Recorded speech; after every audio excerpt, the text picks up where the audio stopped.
Happy Monday, grade 11.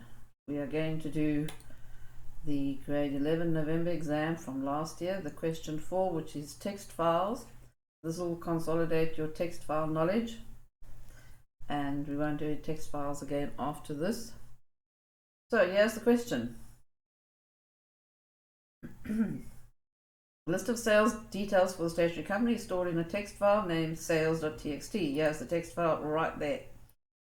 As you can see, each item is separated with a semicolon. So the first is the customer name, then the item sold, and then the quantity sold, and then the unit price. Yeah, 2 Rand, 20 Rand, 5 Rand, 20 Rand, 3 Rand, 5. That last one is a unit price. So, okay. Now, so there's a text file. Yes, it's the same as in the screenshot. Now we're going to do the following. You must write code to test if the text file exists in button 4, question 4, and allows sales. So the instructions are actually given to you very clearly over here, and you have to follow them. Question 4 and allow sales. Okay, test if the text file exists. If not, file exists. In brackets, sales.txt. Then we'll do begin and end. Show a message. No file found, and then we will exit. So that's that done. Next thing. Extract the item name from the combo box. Find. Right, where's the combo box? There it is over there. CMB item. And then we're going to make a VARS item colon string. And we'll say S item equals CMB item dot text. Very simple way of getting stuff from the combo box. Next thing, read a line from the text file. Well, not just read a line, we have to assign file statement first. Hey, we need a text file variable, file colon text file, and we also need a string. S1 line, colon string. So whenever you read, this is just, you know this now, okay? Sound file, my file, sales.txt,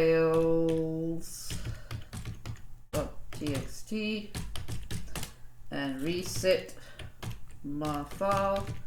And then to read a line, we use a while loop. Well, read all the lines, while not end of file, my file, do. And then we do begin and end. And then we go read line. Read ln. Read line, move the pointer to the next line. My file.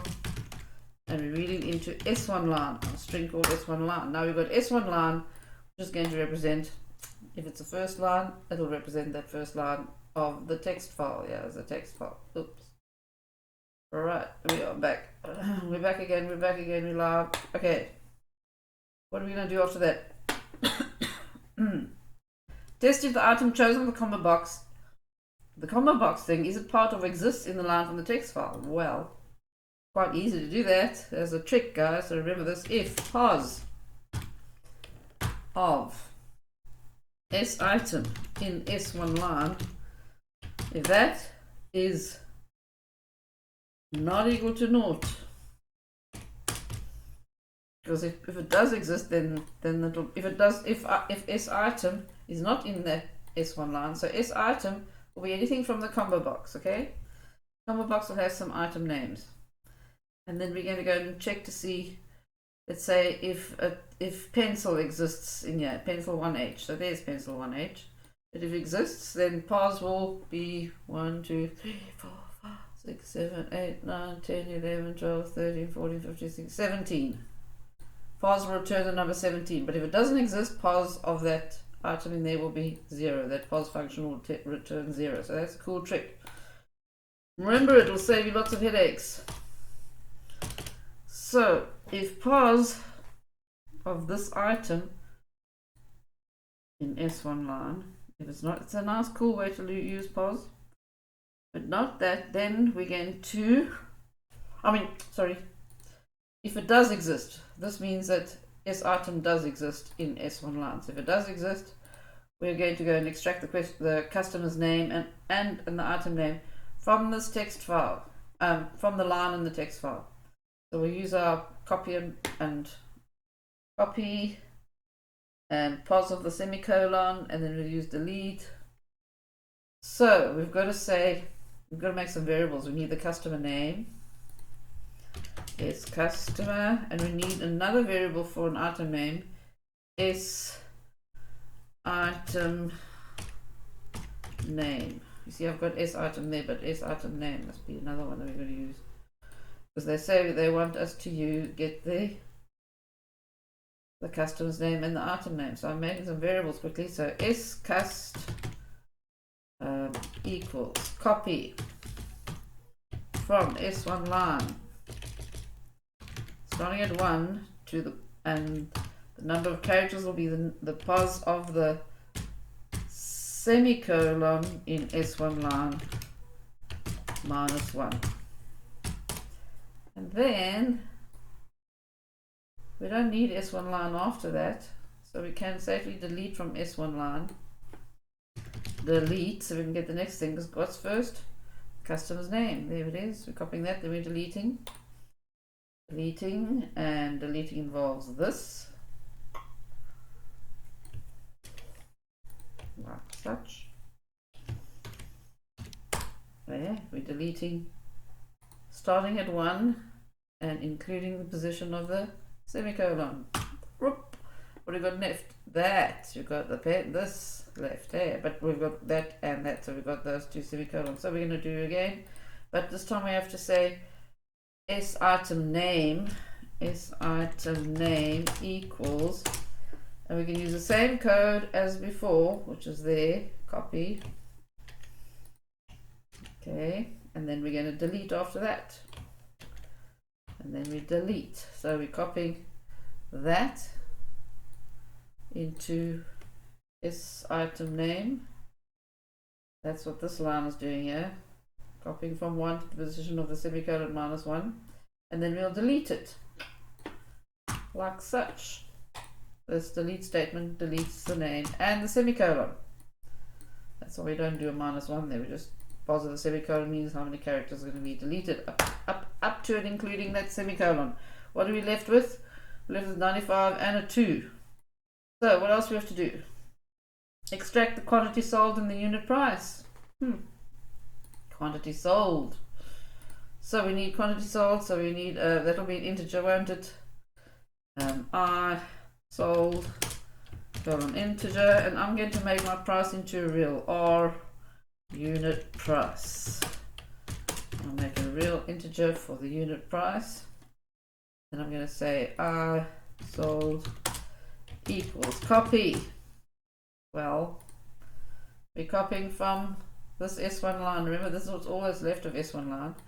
So we start from 1 in the position of the, yeah, minus 1, the same thing, isn't it? It's the same thing. But this time, we know that copy returns a string, so we have to say string to int, because what's on the left hand side? An integer. There's an integer on the left hand side, right? So now I must delete. Right, let's delete, shall we? Look at our notepad file. There, I'm going to delete this now, like such. That's what we're deleting. What are we left with? The 2.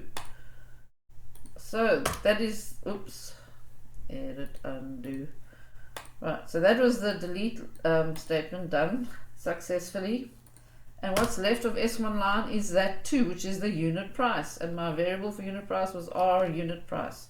R unit price equals S1 line. But S1 line is a string, R unit price is a real. So we say string to float, open brackets, S1 line, and there we are. Done. Done, done, done. Now, so we've done all of those things. That was quite a mouthful. I'm going to go as fast as I can with this activity, so you'll just have to re-watch it if you miss. So, what did I say? Calculate the total of all costs, all right, to be used later. Calculate the cost to calculate the cost to the customer for the item sold. Unit price multiplied by quantity sold. All right. So inside this code here, inside this loop, inside right here in the if statement, we're going to have a we're going to multiply the unit price times by the quantity sold, and we're going to call that R this price. Wait, R this I don't know what we're going to call it. What variable I'm going to call it? Try and explain it a bit better. Calculate the unit price times the quantity sold. So yeah, R for this one, you know, something, you know, for this particular item, R price to pay, R quantity, R amount. Okay, just make it R amount. Sorry about this.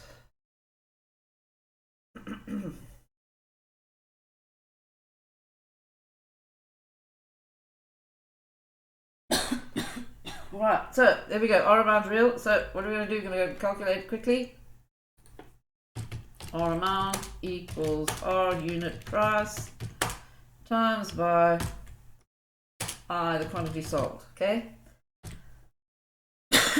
So what's going to happen here is that calculate the total of all costs to be used later. A running total. Right, where are we going to do that? Well, the total of all costs, this R amount is the one amount that a person's going to pay.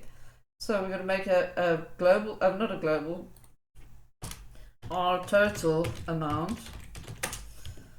Okay, I know I'm doing it all in one line, never mind. But before the while loop, our R total amount must be equal to 0, okay? So we're going to add up this R amount into our running total. R total amount equals R total amount plus R amount. Alright, what must we do this? Calculate, display the name of the customer, the cost of the customer, and the rich edit. Well, we're doing all of this in this if statement right here. Rich edit dot lines dot add, because it's telling us to. Name of the customer, the cost of that customer.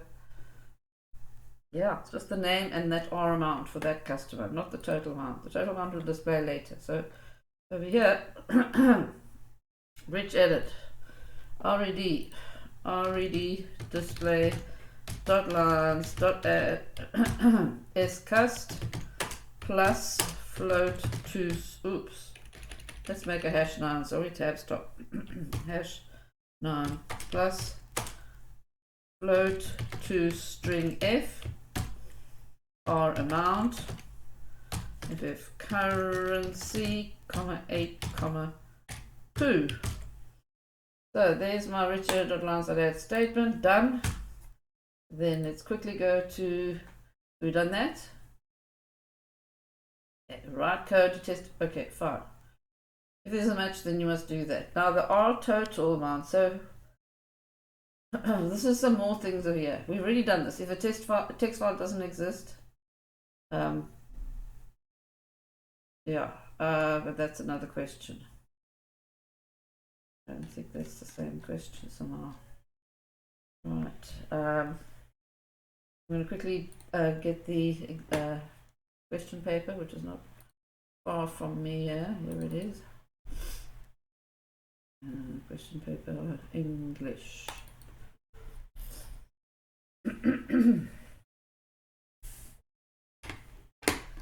Right, so here's the actual question paper.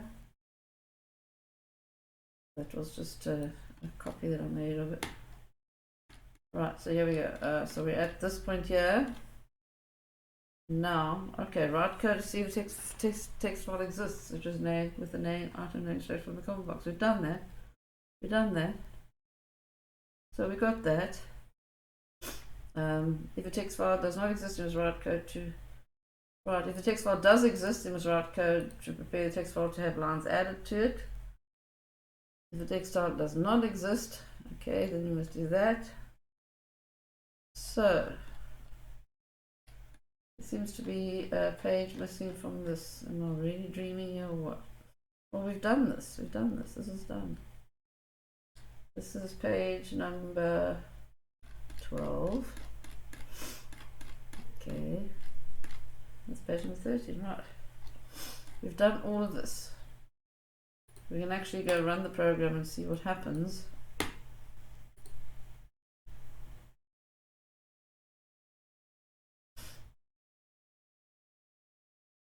Okay, choose an item. Let's say pencil. So it's finding all the pencils and displaying it over there nicely. Good. But what else we have to do is, it's fine, that our total amount we're not actually using, are we? We're going to use it later. We're going to use it right over here. We've got to write code again to see if it exists. Oh, sorry, I'm not reading properly. Write code to test if a text file exists which is named with the item name extracted from the combo box. So we get the item name from the combo box, which is sitem, and we're going to go see if a text file exists with that name. Yeah, this is all in question number 4. We're going to say if not file exists, sitem plus .txt, then so sitem is the item from the combo box, eh? Then we're going to do something else. We will do something else. Let's go and see what we're going to do for each of those instances. I said if the file does exist, then you must write code to prepare the file to have lines added to it. So if it does exist, this is the one that we'll use. We'll use a SIM file. I can use the same text file variable, but then I must close file after that last statement over there. After that last SIM file, then append. Then we use append. Otherwise, well, if it doesn't exist, then we're going to rewrite it. We're going to create it. So this is all you do, rewrite. But in order for us to use my file, this text file variable my file again, we've got to make sure that we close file over here. Otherwise, you can't use this actual text file variable name. You'll have to use t file or something else, another variable name. But I don't want to go make one now. So I'm closing my file after reading from it, and then I'm going to go check. So we want to know the item name, sitem, that we chose from the combo box. So if we find it, guess what we're going to do? Yeah, if we find the text file, we prepare it to have lines added to it, which is append. And if we don't find it, then we'll prepare it to to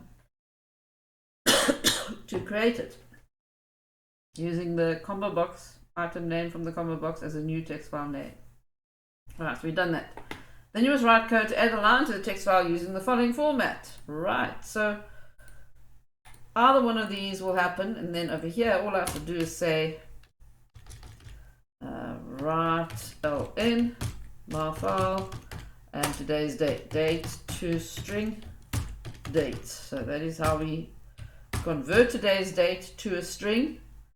Today's date is date, and by the way, time, you can do it, put time and then time to string, and that will also work. I will demonstrate it to you. Time to string, and if you just put the word time in here, there you have the exact time of this running of this program. Right, next thing, we've got today's date and a hashtag and a total of all costs for the item. Oops, a total of all costs for that item. Well, we've already done the total, didn't we? There we go, our total amount. Yay, so we were using it after all. We're going to write it to the text file after this date plus hashtag plus Control V at our total amount